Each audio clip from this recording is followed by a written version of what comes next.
En 1963, el recién electo presidente Fernando Belaúnde declaró en un mensaje al Congreso que solucionaría en 90 días el llamado problema de la Brea y Pariñas.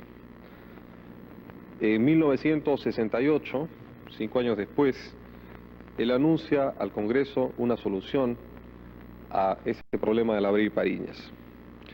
En el mes de agosto se produce en Talara un acto al cual concurren las principales autoridades del Estado.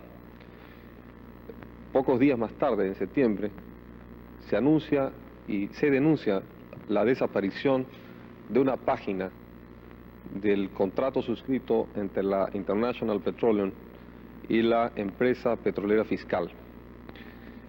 El señor Belaúnde, en contacto directo en diciembre de 1977, nombró por su nombre al entonces presidente de la empresa petrolera fiscal, la empresa que antecedió a Petroperú. Hace muy pocas semanas, según una entrevista a la revista Caretas, dicha persona ya no es nombrada por su apellido, por el señor Belaúnde.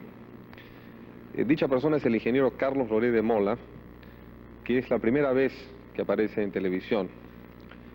Y en contacto directo quisiéramos esclarecer lo que fue un escándalo nacional e internacional que culminó con el derrocamiento del régimen civil del señor Belaúnde. Y tenemos un sincero deseo de esclarecer el problema, puesto que al cabo de los años todos, incluso un poco entre todos yo, estamos confundidos de lo que pasó entonces en 1968. Antes de las preguntas de Alfonso Baella, un imparcial e incisivo periodista nacional, quisiera hacerle una pregunta muy simple, muy concreta y a la vez muy general al señor Loret de Mola. ¿Qué pasó en 1968 finalmente, señor Loret de Mola? No, en realidad este es un hecho histórico. Nada de lo que digamos en esta audición va a cambiar la historia. Yo le agradezco mucho a Alfredo Barnechea que me dé esta oportunidad.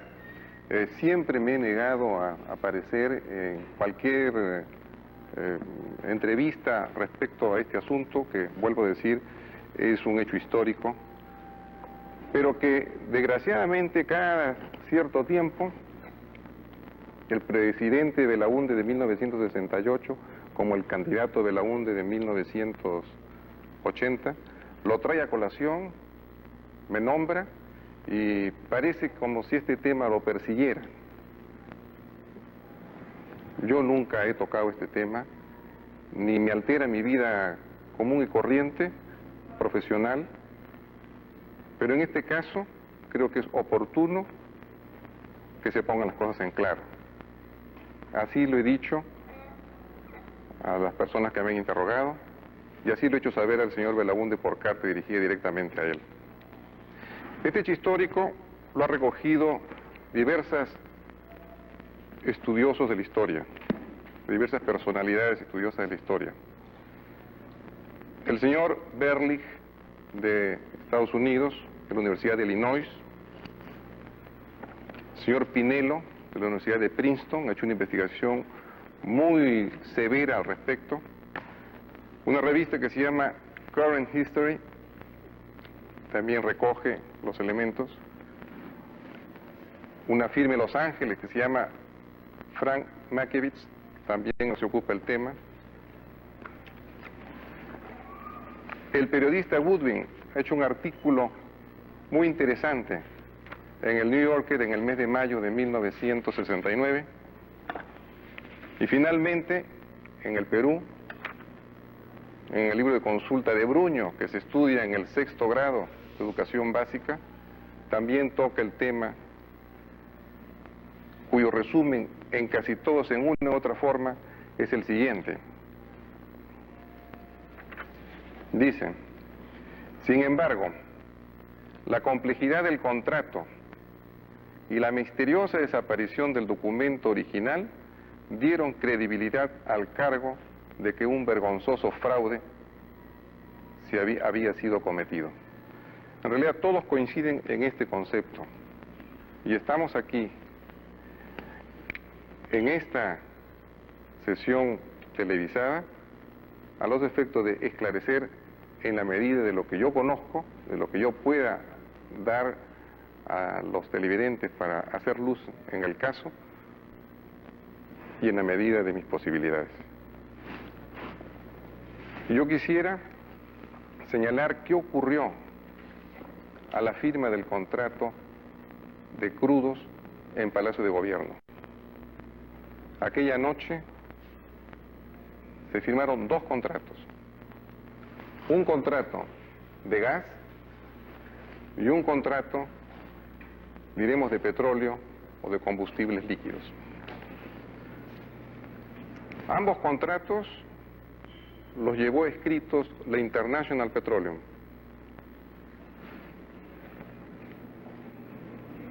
Cuando digo contratos, hablo en forma genérica. Lo que se trataba era de un acuerdo de bases o un compromiso contractual, como lo llamó más tarde alguno de los ministros del gobierno de Belaúnde, o, si se quiere, un contrato en términos jurídicos o genéricos.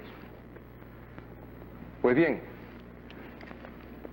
se hizo en papel sellado, en un original y un calco. Vale decir, el papel sellado era el que tipeaba directamente la máquina, el calco detrás de papel carbón. Pues bien, en el contrato de gas, en ambos originales, que debían ser idénticos para que tuvieran valor, se obtuvo una copia Xerox del calco y una copia Xerox del original. De manera que cada empresa, la empresa petrolera fiscal y la empresa extranjera, la transnacional International Petroleum Company, tuviera un juego de ambos documentos. Y así terminamos nosotros, con un contrato original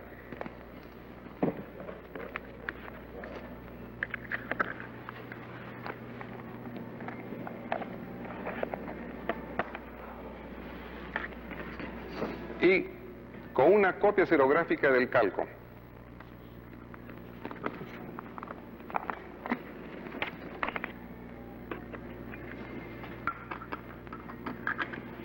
Los otros documentos los guardó la International Petroleum.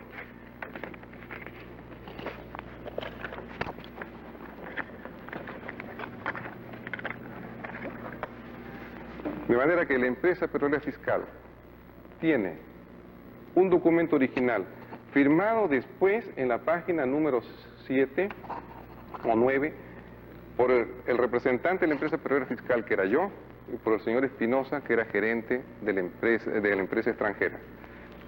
En el Xerox del calco ocurría lo mismo. Si ustedes observan, son dos firmas diferentes de ambos porque son dos documentos diferentes.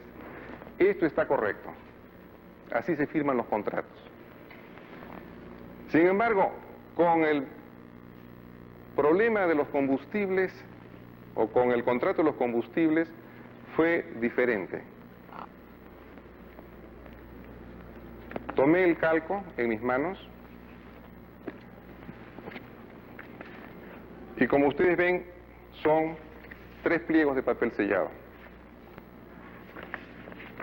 De manera que cada documento, tanto el original a la máquina como el calco, tenía 1, 2, 3, 4, 5, 6, 7, 8, 9, 10 y la famosa página 11. La famosa página 11 tenía el número 281-60934 y en esa página, añadí una cláusula adicional o un apunte adicional en que establecía el precio mínimo neto que debía recibir la empresa petrolera fiscal, que era $1.0835. Puse la fecha, firmé, tachando arriba la fecha que tenía previamente. O sea, extendí el contrato defendiendo los intereses del país, de mi empresa. No solamente me contenté en hacer este añadido de defensa, sino que además tomé un xerox con mis propias manos de este documento y, naturalmente, el xerox no se obtienen pliegos, sino que se obtienen hojas por hojas. Así que ustedes pueden ver 1, 2, 3, 4, 5, 6, 7, 8, 9, 10, 11. Aparece también en la página 11 el precio mínimo neto de 1.0835 y mi firma al pie del contrato. Para que no se añadiera o quitara nada a ambos contratos, autentiqué la copia xerográfica firmándola en todos los bordes del contrato. Era como un retrato de lo que yo había firmado. No podía modificarse el contrato original sin modificar el xerox. Pero el xerox es inmodificable porque es una fotografía. Habrían tenido que alterar la fotografía. Y estos son los dos documentos que yo entregué a los ministros de Estado, al Premier y posteriormente al ministro de Fomento. ¿Qué pasó? En el lapso de media hora que transcurrió mientras nosotros corregíamos el contrato de gas. Eso solamente lo saben los hombres del gobierno. Estoy seguro que el candidato Belaúnde también sabe qué es lo que ocurrió. El resultado fue que esta última página 11 les disgustaba a la empresa transnacional. No aceptaba el precio mínimo neto. Las razones las vamos a decir después. Pero el hecho es que ellos no podían alterar el contrato simplemente porque habrían tenido que rasgar la hoja y habrían tenido que demostrar que había una página más rota. Era obvio entonces que no podían utilizar el documento firmado por mí y deben haberlo guardado o deben haberlo eliminado. Pero necesitaba dos contratos, uno para EPF y uno, o sea, la empresa petrolera fiscal, y uno para el International Petroleum. Entonces simplemente tomaron el xerox que yo había tomado en salvaguarda del contrato original y como no vienen en pliegos, simplemente retiraron la última página, la eliminaron también, y en la página 10, asegurando que mi firma al margen era la firma del contrato, el señor Espinosa ocupó toda la línea final de la página y aseguraron que era el contrato. Pero todavía necesitaban un documento para el EPF. Entonces, ¿qué hicieron? Simplemente tomaron una xerox del contrato original con otra numeración en el papel sellado y solamente sacaron hasta la página número 10 en donde el señor Espinosa vuelve a hacer la misma operación que hemos descrito en antes y firme en la página 10. Y entonces la International Petroleum guardó el documento original sin haberlo firmado. De esta forma, el documento quedó en xerox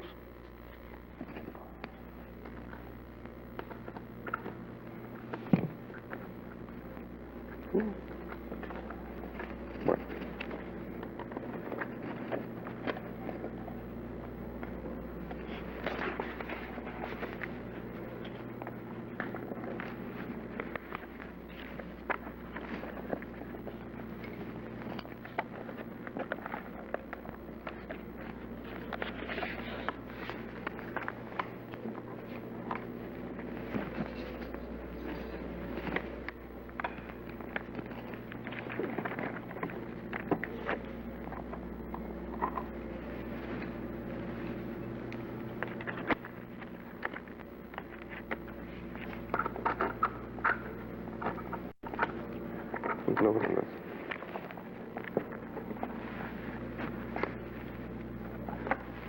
Dos ceros sacados de dos matrices diferentes, en donde tenía al final de la página, pueden observarla ustedes en la televisión, la firma del señor Espinosa. Mi firma no aparece. Considera que mi firma es la que figura al costado, como hemos dicho, era una de las páginas intermedias, porque todas las demás están firmadas al margen. Si ustedes observan, mi firma está al margen de todas. Y es más, la firma del señor Espinosa se sale de los márgenes naturales de un papel sellado. Si comparamos un papel sellado con la Xerox, vemos que la firma del señor Espinosa está saliéndose del margen. O sea que el señor Espinosa, en el calco que desaparecieron, no había firmado en esa forma. Había firmado seguramente en la página 11, porque es curioso que en la página 10 aparezca doblemente firmando el señor Espinosa. Confeccionado en esta forma, los dos contratos, se quería imponer al país una copia Xerox, mutilada como contrato de crudos, simplemente porque el International Petroleum no aceptaba el precio mínimo de 10835. De esta situación protesté. Protesté porque si hubiera ido a Talara haciendo la farsa de la toma de la Brida y Pariñas con un contrato nulo ipso iure. Todas las circunstancias que después rodearon a esta denuncia y protesta de YPF por no aceptar un contrato mutilado es lo que originó el escándalo de petróleo y ulteriormente la caída del régimen. Le agradecemos al ingeniero Loret de Mola su exposición. Espero que haya sido clara para los televidentes, pero como este es un programa periodístico, a continuación de la exposición que el señor Loret de Mola, que es la primera vez que hace en televisión esto, ha tenido, y creo que el manipuleo en el panel le ha quitado o le ha agregado un poco más de tiempo.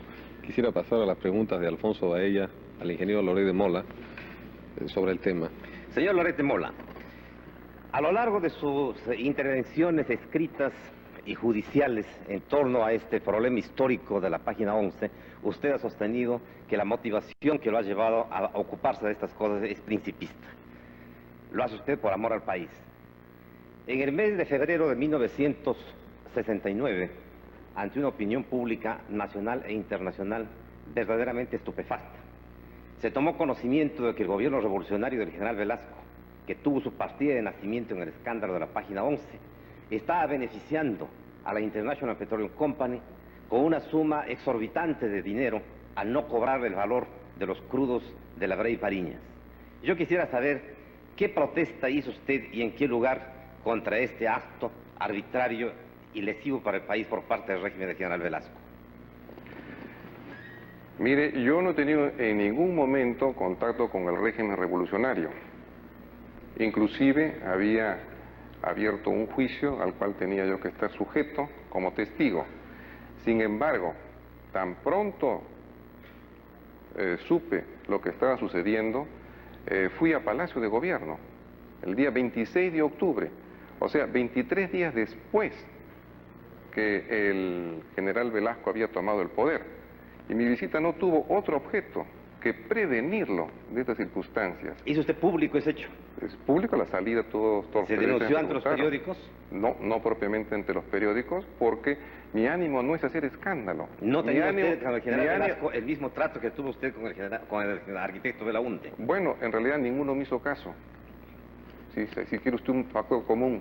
Mi segunda pregunta. En 1972, y esto usted lo conoce porque es un hombre dedicado a la actividad minera, se promulgó un decreto ley que permitía facilidades tributarias extraordinarias a las firmas mineras, a una firma minera particularmente, y esto se denunció en Londres a través de una publicación en inglés que significaba una hábil e ingeniosa maniobra del régimen del general Velasco para poder pagar bajo la mesa a la International Petroleum una cuantiosa indemnización.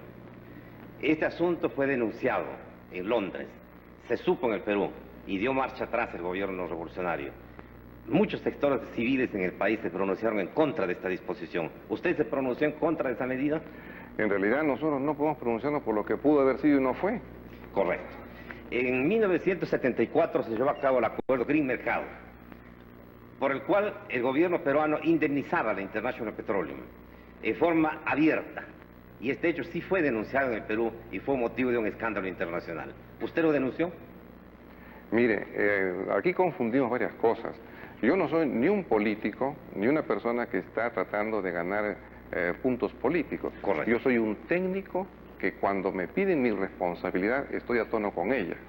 De manera que si yo hubiera tenido algún cargo de alguna naturaleza, obviamente lo habría defendido, pues, como he defendido este contrato a ultranza, ¿no? El hecho en el cual usted tuvo una participación protagónica, ingeniero Loret de Mola, ha sido legítimamente calificado por usted como un hecho histórico, que no podemos variarlo, que sí debemos investigarlo y esclarecerlo, de tal manera que a usted no le puede sorprender de que el arquitecto Belaúnde o cualquier persona en el país o en el extranjero le pregunten, averigüen y le hagan incluso cuestiones un poco incómodas para usted. Esa es la finalidad de esta audición, por otra parte.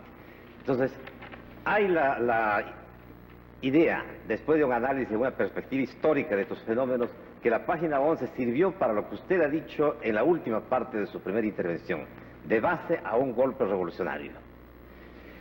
Yo quiero preguntarle lo siguiente: aquella noche célebre del 12 de agosto de 1968, en el cual usted concurre a Palacio de Gobierno para discutir con la International Petroleum los términos de contrato, las partes contratantes estaban representadas.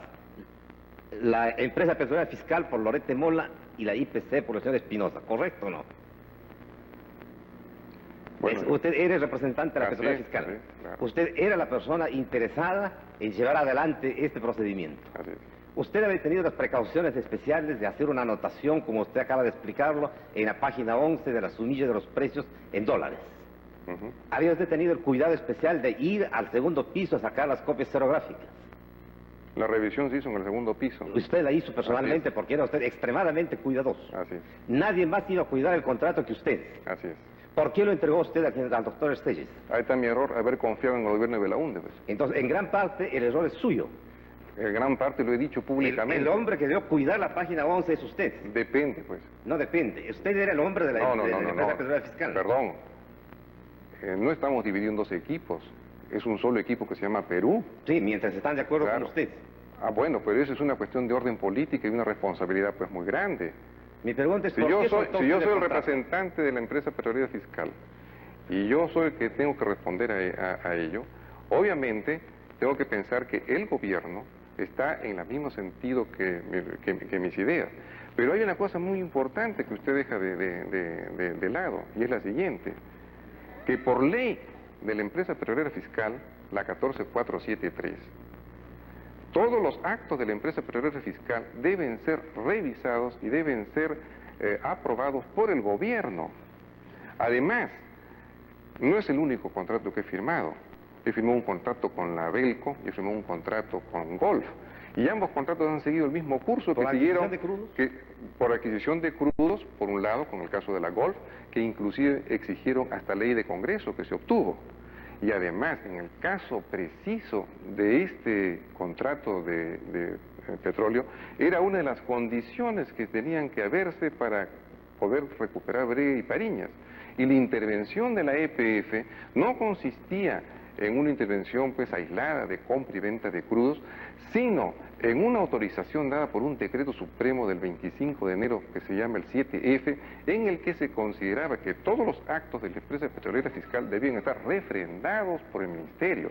Entonces, cuando yo dejo los documentos en manos de los ministros, no estoy sino siguiendo una vía rápida de lo que está mandando la ley.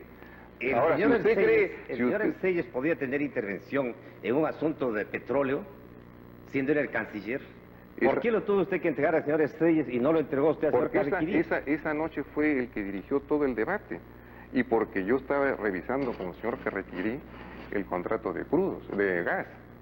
Pero admitida claramente... No puede duplicarse el ministro de Fomento. El ministro de Fomento corregía conmigo el contrato de gas Y el Premier de la República, que era el que había llevado la voz cantante toda la noche, estaba pues vigilante del otro contrato. Le voy a recordar algo, señor Loret de Mola. Ahora, por favor. Ya siga.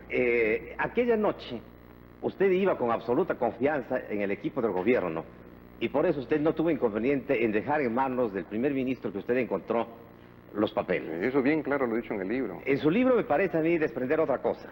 Usted descubre con anticipación el día 10 de agosto un memorándum que le hace ver y le hacen nacer serias dudas acerca de la rectitud de la seriedad del procedimiento del gobierno. Eso lo dice usted en su libro. No más de serias dudas. Es bien clara la situación que yo estoy cuando me entregan ese memorándum. Yo no tenía sino 3 salidas: ir a increpar al presidente, a poner en claro las cosas, o retirarme como hacen todos los señores que en Lima tienen algún problema por su quebrantada salud y para su casa, o defender al presidente de su compromiso en el Congreso, entonces, de su compromiso con el país. La conclusión es la siguiente: entonces usted no iba con una fe absoluta en el equipo. No, usted yo iba con algo iba pasando. Yo iba con una eso, fe absoluta en el presidente de la República. Por eso no vaciló usted en ir a esta negociación. Pero sí. ¿dudaba usted de los demás? No. ¿Por qué iba a dudarlo? ¿Por qué recogió usted el memorándum de Dean y dice usted Porque que el memorándum quiebra sí. su seguridad, su confianza? Simplemente el memorándum de Dean era una pretensión de la International Petroleum. ¿Qué seriedad le da usted al memorándum Dean? ¿Perdón? ¿Qué valor le da usted a ese documento? En esos momentos simplemente una pretensión. Desgraciadamente, conforme fueron descubriéndose varias cosas, entonces me di cuenta de que ya... ¿Cómo obtuvo usted el documento de James Dean? El señor Dean me lo dio.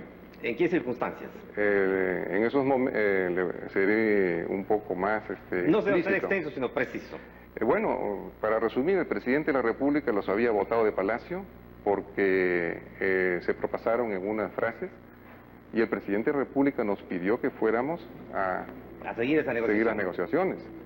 Entre las comparaciones que tuvimos, el señor Espinosa, gerente de la empresa extranjera, se retiró, nos dejó plantados en la sala, y el señor Dean le dijo: usted tiene que disculparlo porque resulta que el presidente no está cumpliendo los compromisos. Y me entregó estas 2 copias. Devolví una, no me reclamó la otra, y obviamente a mí me interesa mucho conocer el punto de vista. Usted es de un la hombre contraparte. extremadamente serio, doctor Loret de Mola, y le conocemos así. ¿Cree usted correcto el procedimiento que siguió usted ese día de quedarse con una copia aprovechando que no se había dado cuenta el señor Dean de esta sustracción? En primer lugar, no me lo reclamó. Y en segundo lugar... ¿Eso es suficiente para un caballero para no devolver un documento? Bueno, depende del espíritu que uno tenga, ¿no? Para mí, la International Petroleum era la contraparte. Nosotros estábamos... ¿Valía todo? No, que valía todo, ¿no? Valía todo lo permisible. ¿Y eso era Y además, permisible? yo pienso que sí, yo creo que cualquier peruano lo hubiera hecho. Ese documento... Solamente si se tiene un espíritu entreguista, se le hubiera ido detrás del señor Dean y dice: le olvidó este papel, señor Dean. ¿Puede usted exhibir ese documento ahora? ¿Cómo no?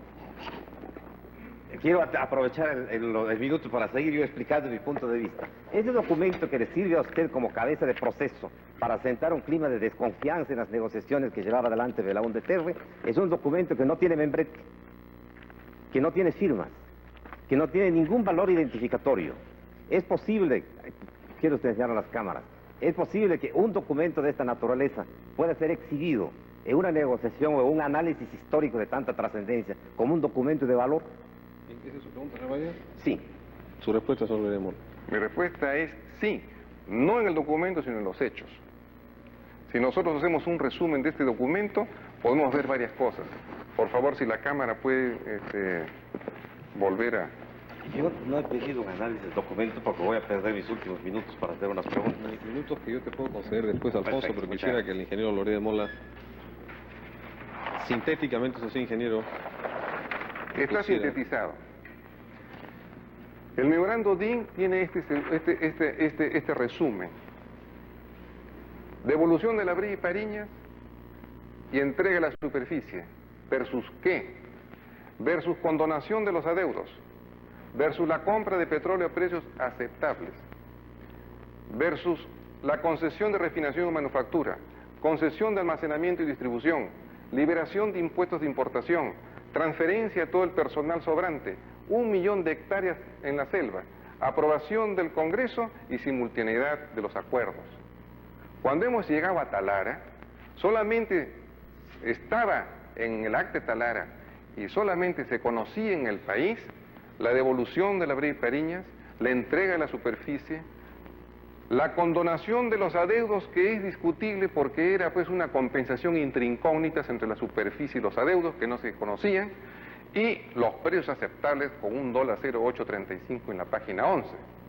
A posteriori del acta de Talara, entonces aparecen las demás compensaciones, y aparece pues el decreto 20, 21 y 22 en que aparece el día 24 de agosto, es decir, 12 días después, y es curioso que estos decretos tengan fecha 14 de agosto. O sea que se cumplía que simultáneamente estaban todos de acuerdo que se guardó el gobierno estos documentos. ¿Entregó el 1.000.000 de hectáreas en la selva? No, porque la empresa petrolera fiscal se opuso tenazmente, y casualmente fue el impas del día 10, en donde yo le digo al presidente: usted no puede cambiar la Brea y Pariñas por otro 1.000.000 de hectáreas, porque usted va a ser el responsable del 1.000.000 de hectáreas. Pero sí se recibió en la empresa petrolera fiscal... No, se recibió en la empresa petrolera fiscal con fecha 22 de agosto el pedido del 1.000.000 de hectáreas. Ingeniero ¿sí? Loret de Mola, sobre ese punto concreto, el señor Bahía quiere hacer una repregunta. Mi repregunta es esta, señor Loret de Mola. Legalmente, y usted tiene experiencia legal porque hace contratos, el memorándum que usted sustrajo de manos del señor Dean... Momento. En una Yo ceremonia... no sustraje nada. No devolver un documento a una persona que le entrega a usted es una sustracción, si hablamos en idioma español. No creo, yo he visto el diccionario... Correcto, es una interpretación que corresponde hacerla al público. No. Usted se quedó con una copia que no era para usted. Una copia no, tampoco es cierto. El señor Dean no me la reclamó. Yo no puedo adivinar si me la deja o si se ha olvidado. No puedo darle beneficio de la duda. Vamos a leer su libro. Como peruano yo tengo la obligación de que si no me lo piden, quedarme con él. El documento no tiene ninguna identificación. Por la misma razón. No tiene firmas. Y no se cumple puesto que el gobierno de Belaúnde no entrega el 1.000.000 de hectáreas. Este documento, que el doctor Loret de Mola, me parece más bien que es el memorándum de Velasco, del régimen con el cual usted no protestó, a quien usted visitó en la noche para persuadirle en secreto que siguiera el buen camino. Fue el señor Velasco el que entregó 1.000.000 de hectáreas a otra compañía extranjera en la frontera, violando la Constitución. Y fue ese régimen de Velasco que condonó las deudas. ¿Dónde está el pago de los $690 millones que todos los patriotas y todos los peruanos, con usted inclusive, exigían al gobierno? Eso es lo que no se ha cumplido. Ese es mi punto de vista. Bueno, coincide exactamente con el mío, señor Baella, porque si usted lee mi libro también le hago la misma crítica. ¿No es cierto? El 1.000.000 de hectáreas no se cumple, primero porque se cae el régimen, y en segundo lugar porque la empresa petrolera fiscal era una tranca para que se cumpliera la entrega del 1.000.000 de hectáreas. Se presenta por la International Petroleum en el 22, y es posible que después del vencimiento de nuestro mandato se podría haber entregado, pero nosotros no vamos a hacer historia de lo que pudo haber sido y no fue, como les dije antes, ¿no? Todo esto se ha cumplido cabalmente y no se pudo cumplir simplemente por el entorpecimiento o por la severa posición de la empresa petrolera fiscal. Le agradezco al señor Baella su presencia esta noche en contacto directo, como siempre. El ingeniero Loret de Mola lo invito a sentarse porque continuamos con este programa con algunas preguntas que quisiera hacerle al ingeniero Carlos Loret de Mola, creyendo yo, en la medida en que los periodistas como Alfonso y yo tratamos de orientar a la opinión pública, que lo que se trata es de esclarecer el manejo de un régimen civil en un momento crítico, a fin de no repetir ciertos errores y fortalecer al régimen democrático, que me parece tanto Alfonso como yo y como los que hemos participado generalmente en este programa tratamos de hacer. En unos instantes continuamos en contacto directo.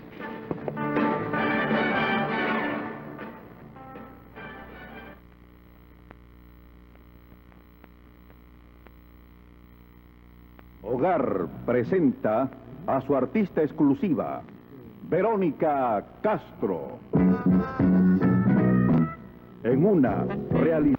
Lo elegirá nuevamente, porque tiene nivel de estadista, experiencia de gobierno, conocimiento del Perú, culto al trabajo y el máximo requisito para ser presidente: honradez comprobada. Esa honradez que el Perú necesita. Por eso, el voto por Belaúnde es el voto por la Lampa de Acción Popular. El voto que no se pierde. Belaúnde es el gobierno un gobierno para todos, un gobierno que trabaje y que deje trabajar. Belaúnde, el presidente. Un presidente para todos.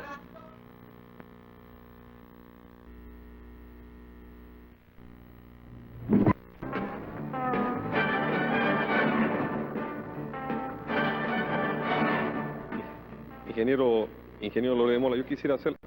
Un momentito, no me han dejado terminar en antes, señor Barnechea. Sí, señor. No, acabo de enterarme de algo de que no sabía, de que el memorándum DIN es el memorándum Velasco, y parece que el señor Bahía lo conoce, ¿no? Porque en su revista La Olla, el día 25 de septiembre, o sea, alrededor de 8 días antes del golpe, o un poco más, resulta que el señor Bahía ya sabía que el general Velasco estaba rondando Palacio. Tengan la bondad de sacar la información del ¿no? señor Bahía que yo naturalmente no comparto. Pero él ha planteado una hipótesis que es la siguiente: el memorándum DIN es en realidad el memorándum Velasco. Creo, ingeniero Loret de Mola, que esto puede descartarse solamente de una manera. Si el memorándum DIN no fuera el memorándum Velasco, el señor Belaúnde no hubiera cumplido esos puntos. ¿Puede usted probar que el señor Belaúnde cumplió con esos puntos del acuerdo? Enteramente. Pues. Vuelvo a repetir lo que dije antes. La devolución de la Brea y Pariñas y la entrega de la superficie indujeron al señor Belaúnde a lanzar un mensaje al país, no diciendo la verdad, engañando al país. Si vemos en los recortes que tengo el mensaje presidencial, se establece que hay una solución definida y que hay un acuerdo. Hasta ahora no ha demostrado el señor Belaúnde qué acuerdo fue el que tuvo con la International Petroleum y cuál fue la solución alcanzada. De manera que, en primer lugar, sobre el memorando DIN, engaña al país, diciendo que tiene un acuerdo que hasta ahora nadie lo conoce. ¿Cumplió con esos puntos, sí o no? La condonación de los adeudos es claro que está en el acta de Talara. La compra de petróleo a precios aceptables, y pongo comillas ante aceptables, es la supresión de la página 11, que solamente es un indicativo, que solamente es la fiebre de la enfermedad. La concesión de refinación, la concesión de almacenamiento, la concesión de liberación de impuestos, las da en 3 decretos a posteriori del acta de Talara. O sea que si el acta de Talara fue el 12, salen a la luz el día 24. Y el ministro el día 23 dice que todavía no le van a dar ninguna compensación al International Petroleum. La transferencia de todo el personal sobrante, se establecen las resoluciones supremas respectivas, los decretos supremos respectivos, y además establecen un decreto supremo que es el 88 FO, por el cual la IPC prorroga su estadía en la Brea y Pariñas hasta diciembre del año 1968, con toda seguridad. Después vendría pues el contrato de operaciones, pero no dejan a la EPF entrar al campo de la Brea y Pariñas con este decreto, con lo que todo el personal que debían transferirse se quedan en el International Petroleum sin resolver el problema de la Brea y Pariñas. Es decir, por un lado le recobra el Perú la Brea y Pariñas y por otro lado sigue el International Petroleum en el sitio. El 1.000.000 de hectáreas ya estaba en la EPF, la solicitud del International Petroleum, y estoy seguro que al término de nuestro mandato, que era en septiembre, habría proseguido su curso dicho pedido. Y en cuanto a la aprobación por el Congreso, la sustituye con la invitación a los 2 presidentes de cámaras a Talara. La simultaneidad de los acuerdos es claro, si ustedes ven, todas las resoluciones al respecto tienen la misma fecha. Mejor cumplido no puede haber estado. ¿El Congreso aprobó formalmente este memorándum secreto? No, el Congreso no tenía nada que ver, nadie conocía esto. Sí, es decir, el único que lo conoció de casualidad era yo. ¿Por qué? Porque el señor DIN me lo dio. Y además es muy importante porque era un documento importantísimo para el Perú. Y el no haberse retenido ese documento, hay que declararlo pues traidor a la patria. Aquí estamos hablando de cosas importantísimas, son los sagrados intereses del país, no son juegos políticos. Ingeniero Loret de Mola, yo quisiera 2 preguntas finales porque el tiempo nos está ganando y quisiera que usted fuera muy sintético en sus respuestas. Entre el 28 de julio de 1968 y el 10 de septiembre en que usted hace esta denuncia, pasó una buena cantidad de semanas. Usted ya estaba en posesión de información relativa a todo esto. ¿Por qué no hizo la denuncia antes? No, mi ánimo no es desestabilizar el gobierno de Belaúnde, todo lo contrario. Yo sigo creyendo de que pueden resolverse los problemas. Y entonces, cuando regresamos nosotros de Talara, recién pues el día 14, recibo los papeles el día 16, estoy indagando sobre el contrato en ceros que tengo, que no es el contrato en original, me pelotean de repartición en repartición, establezco una comida en mi casa para poder coordinar un esfuerzo pues del gobierno y de los poderes públicos para hacer frente al IPC que está tomando esta actitud.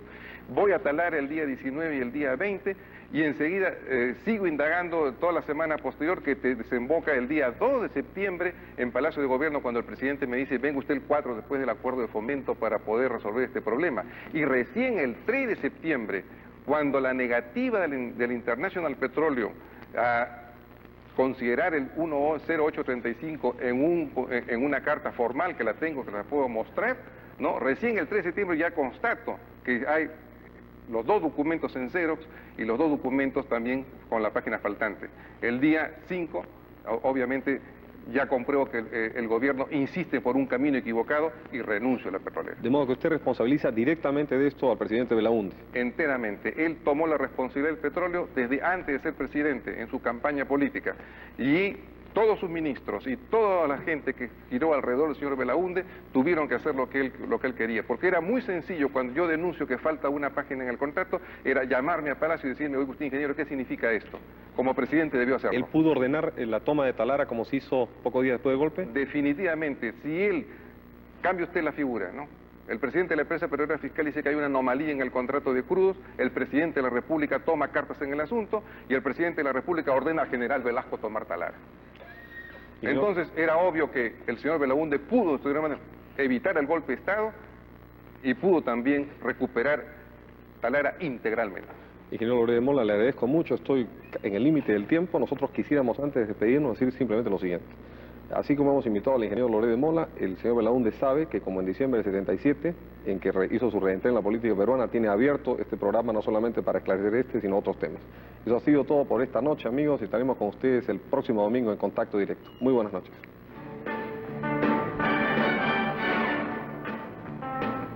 Los martes a las 20 horas, en el Mundo de América, Camino a Moscú.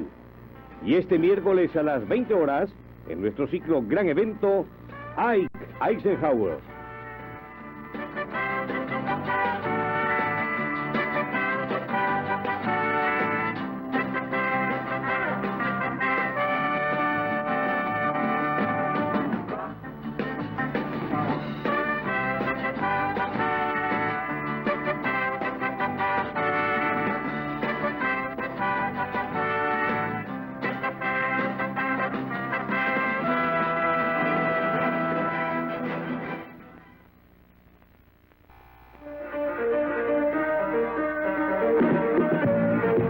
Programación a su gusto en América TV.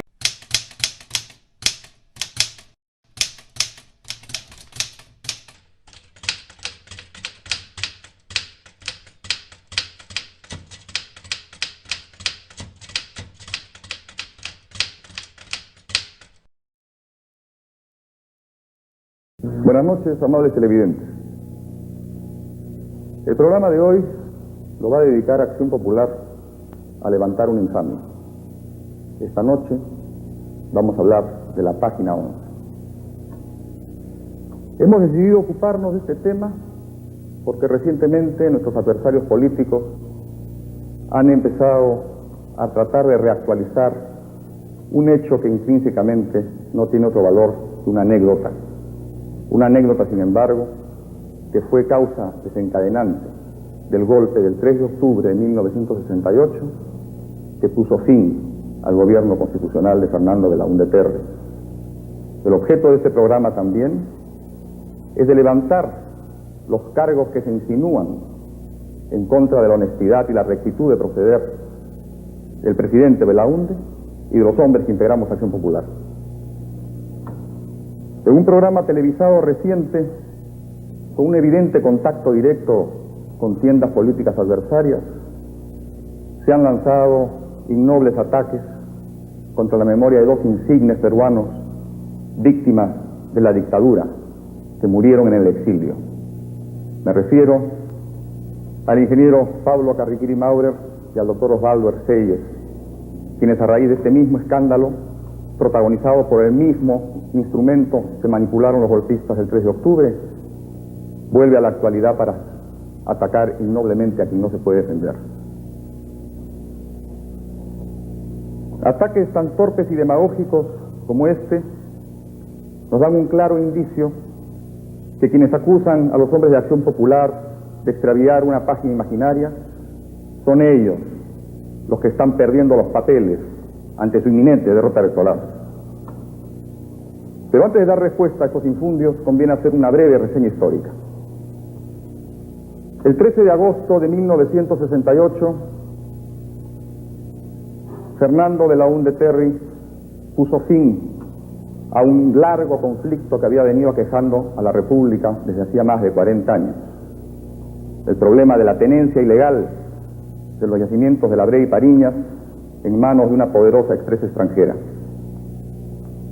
A través de la histórica Acta de Talara, el Perú reivindicó los yacimientos petrolíferos de La Brea y Pariñas y recibió además todas las instalaciones de superficie que consistían en equipos de bombeo, en oleoductos, en pozos, en más de 3.000 pozos en la zona materia de litigio. El Perú entero aplaudió la medida.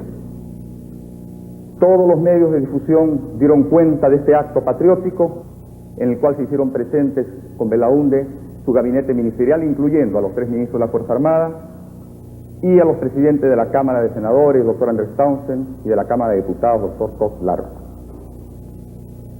En ese acto, celebrado una soleada mañana en las Pampas Salareñas, hubo un funcionario, el entonces presidente de la empresa petrolera fiscal, ingeniero Loré de Mola, que pronunció un encendido discurso de elogio y que calificó a este hecho como un hecho histórico que ponía fin con honor y con dignidad al problema de La Brea y Pariñas. Hubo, sin embargo, un grupo de peruanos que no vieron con buenos ojos este acto de reivindicación nacionalista, porque venía a frustrar planes largamente acariciados desde el 26 de abril de 1968, para ser preciso. Este grupo de peruanos, constituido por un general próximo al retiro y por 5 o 6 subalternos, venía reuniéndose desde esa fecha en un departamento en el edificio Marzano, en Miraflores, con un solo objeto: planear el derrocamiento del gobierno legal. El duro revés que le significó a ellos la reivindicación de La Brea y Pariñas por el gobierno civil los obligaba a buscar formas de desacreditar este hecho histórico. Para ello requerían de un instrumento y de un pretexto. El instrumento se llamó Carlos Loré de Mola, con la asesoría de Augusto Jiménez Zavala. Y el pretexto efectista y demagógico y falso, la patraña de la página 11.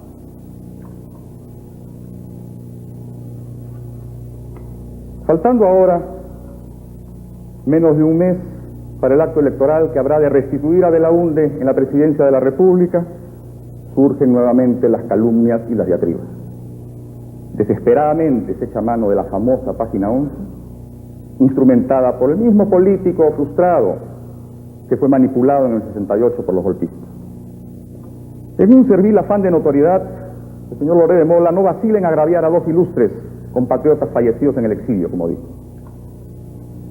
Y sin aportar prueba alguna, repite sus deslezables versiones, intentando enlodar en su tumba a estos 2 peruanos insignes. Ha llegado el momento de decir basta. Basta tan innobles maniobras electoreras.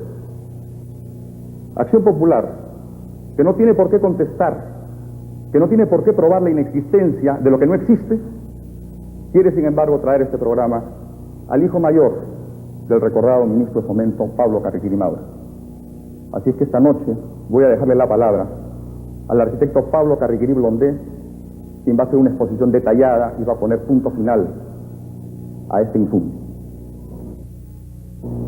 Quiero agradecer al presidente Fernando Belaúnde Terry, así como a su partido, Acción Popular, por la oportunidad que me ofrecen de presentarme ante ustedes para esclarecer los infundios lanzados por el ingeniero Loré de Mola y la patraña acerca de la página 11. El ingeniero Loré de Mola no vacila en atacar a eminentes ciudadanos lamentablemente fallecidos. Me refiero al doctor Osvaldo Erceyes, quien fuera primer ministro del penúltimo gabinete constitucional, y a mi padre, el doctor Pablo Carriquirí, ministro de Fomento.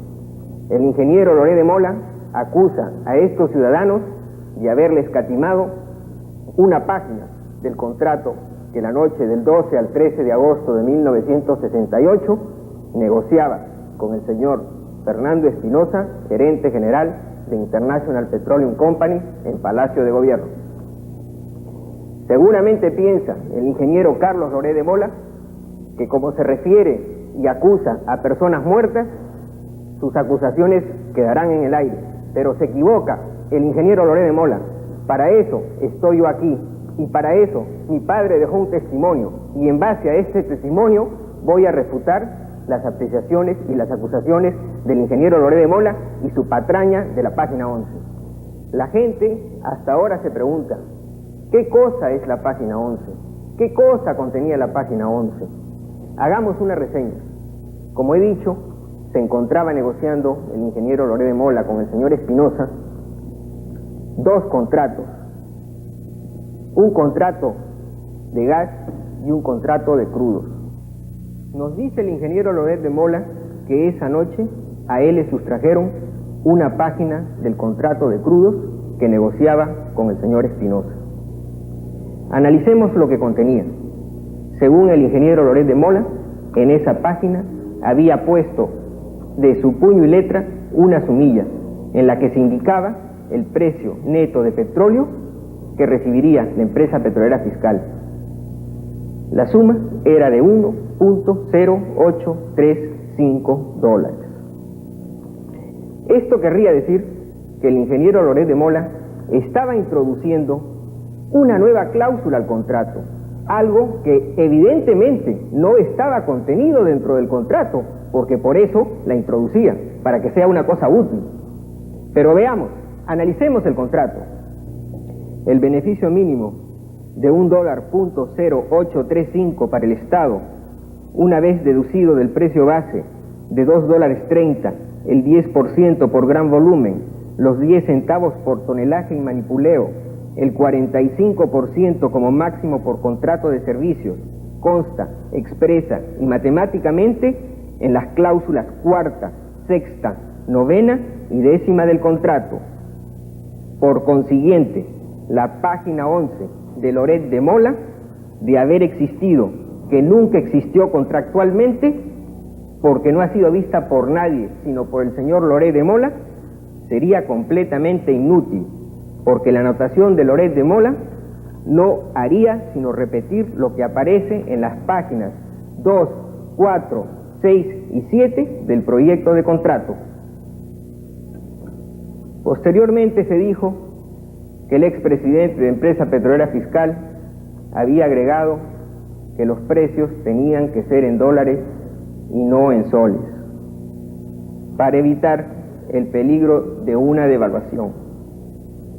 Debe aclararse que si bien el precio del petróleo base es en dólares, el hecho de ser un proyecto de contrato de compraventa de petróleo para consumo del país obligó a establecer en el mismo la equivalencia en soles al cambio del certificado de aquella época. Además, las cláusulas donde constan las cifras relativas a la operación de compraventa y aquellas que señala el mecanismo de reajuste cuando varía el precio de los productos de la refinería, que es fijado por el gobierno, se hallan suscritas al margen por Loré de Mola sin corrección o enmendadura.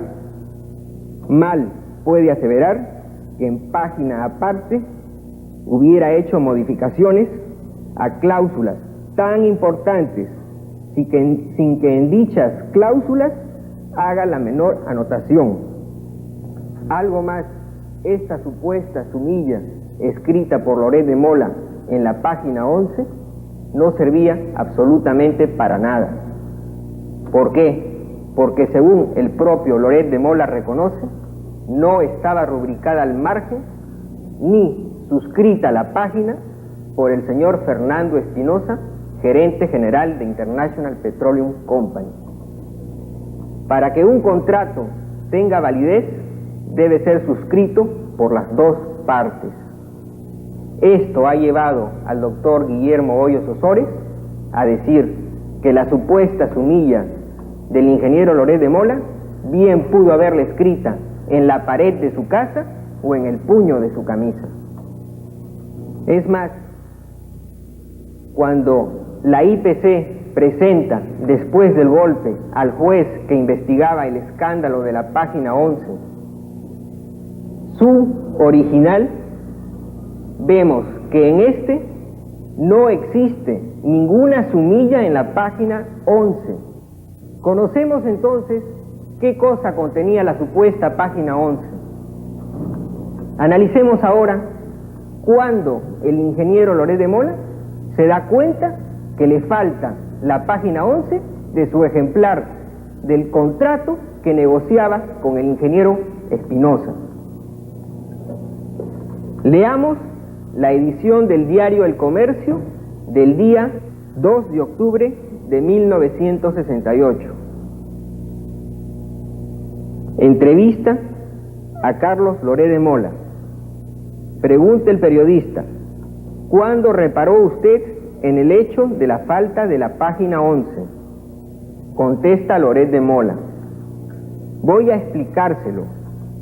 El 16 de agosto reuní en mi casa a las autoridades del gobierno. El ministro de Fomento, que había sido invitado, no asistió. El 17 viajé a Talara y regresé el domingo 18. El lunes 19 encontré en mi oficina un sobre con una tarjeta del ministro. Adjuntaba una copia xerográfica y no el original del contrato de crudos firmado en Palacio en la madrugada del 13. Al notar que el documento estaba incompleto, se tomó la decisión de solicitar oficialmente el original del contrato. Leamos ahora la revista El Mundo en su edición de septiembre de 1968, número 233. La famosa comida. Se le reprocha el haber ofrecido una comida al jefe de Estado, presidentes de cámaras y ministros, para celebrar un contrato que luego resultó criticado por usted mismo. Erceyes hizo expresa referencia a esa comida en su conferencia de prensa con la asistencia de todo el gabinete.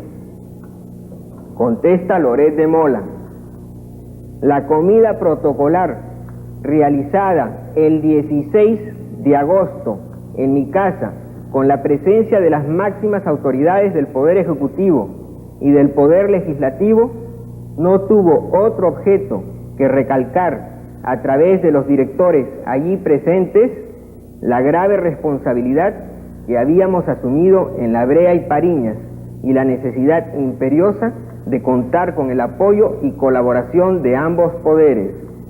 El ministro Carriquirí, sigue diciendo Loret de Mola, no asistió a esa comida, aunque fue invitado, pero en cambio me remitió en esa misma fecha, o sea, el 16 de agosto, con una tarjeta suya, los documentos materia del problema.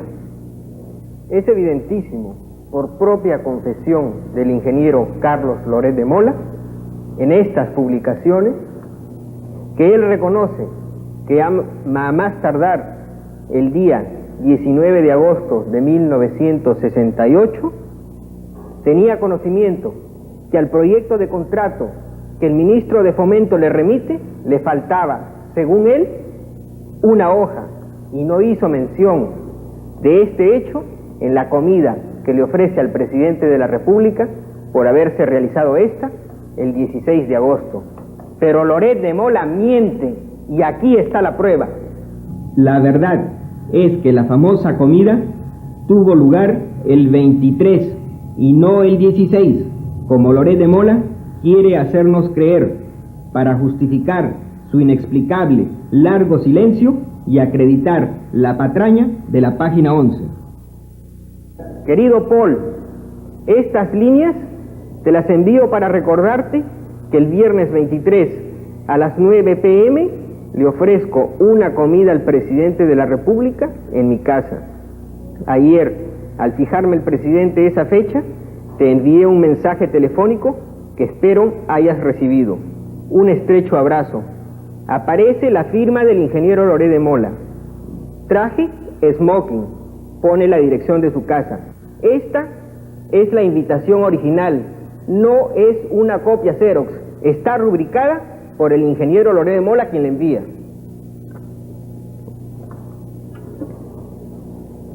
¿Qué sucede con el ingeniero Loret de Mola? Añade una cláusula, o dice haber añadido una cláusula a un contrato que no modifica en absoluto los términos de ese contrato.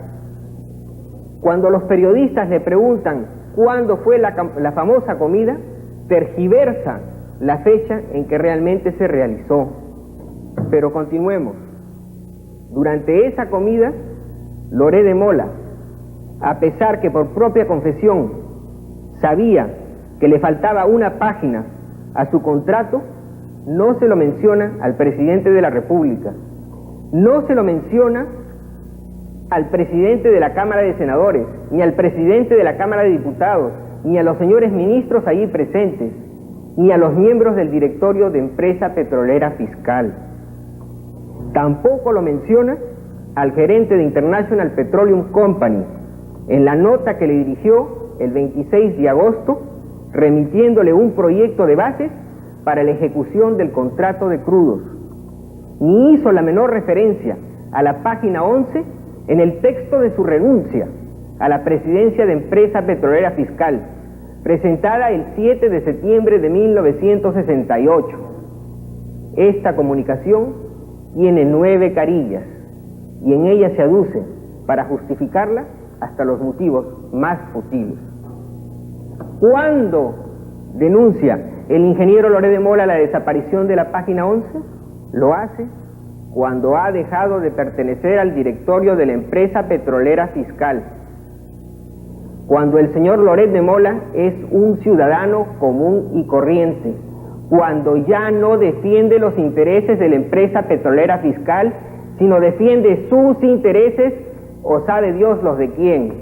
Recién entonces, 3 días después de su renuncia, 3 días después que el ministro de Fomento ha viajado al exterior y no se encuentra presente para refutarlo, sale el ingeniero Loret de Mola y anuncia al país que al contrato de crudos que ha firmado con el señor Espinosa le falta una página.